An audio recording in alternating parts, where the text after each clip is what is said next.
అనంతపురంలోని బంగారం దుకాణాలలో విజిలెన్స్ అధికారులు తనిఖీలు నిర్వహించారు. ఈ సమాచారం తెలుసుకున్న కొందరు యజమానులు తమ దుకాణాలను మూసివేసి వెళ్లిపోయారు. తనిఖీలు చేసిన దుకాణాలలో తూకంలో తేడాలున్నట్లు గుర్తించారు. వీటిని సీజ్ చేసి కోర్టుకు అప్పగిస్తామని అధికారులు తెలిపారు. దుకాణాలు మూసేసి వెళ్లిపోయినంత మాత్రాన వదిలే ప్రసక్తే లేదన్నారు. ప్రజలను మోసం చేయకుండా బాధ్యతగా పన్నులు చెల్లించి వ్యాపారం చేసుకోవాలని అధికారులు సూచించారు.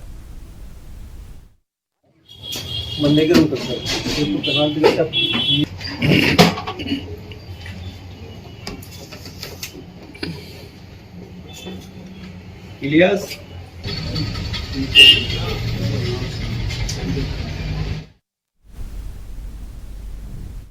అనంతపూర్ విజిలెన్స్ ఎన్ఫోర్స్మెంట్ మరియు లీగల్ మెట్రాలజీ డిపార్ట్మెంట్స్ రెండు కలిపి ఈ గోల్డ్ షాప్ లో మాకు కంప్లైంట్స్ ఎక్కువ వస్తున్నాయండి.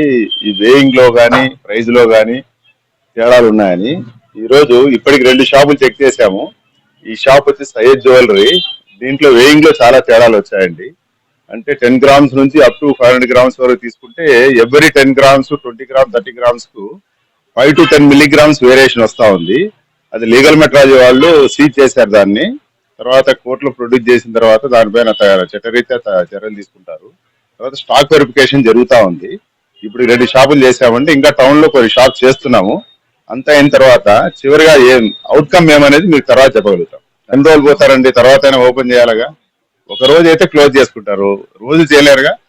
నేను ఒకటే చెప్తున్నాను, ప్రజలకు అసౌకర్యం చేయకుండా పద్ధతిగా వేయింగ్ లో ఎలాంటి తేడా లేకుండా, ప్రైజ్ లో ఏం తేడా లేకుండా, ప్రభుత్వ రాబడికి గండి కొట్టకుండా, ట్యాక్స్ ఎవేషన్ చేయకుండా చేసుకుంటే మంచిదనేది నేను వాళ్ళ వ్యాపారస్తులు కోరుకుంటున్నాను.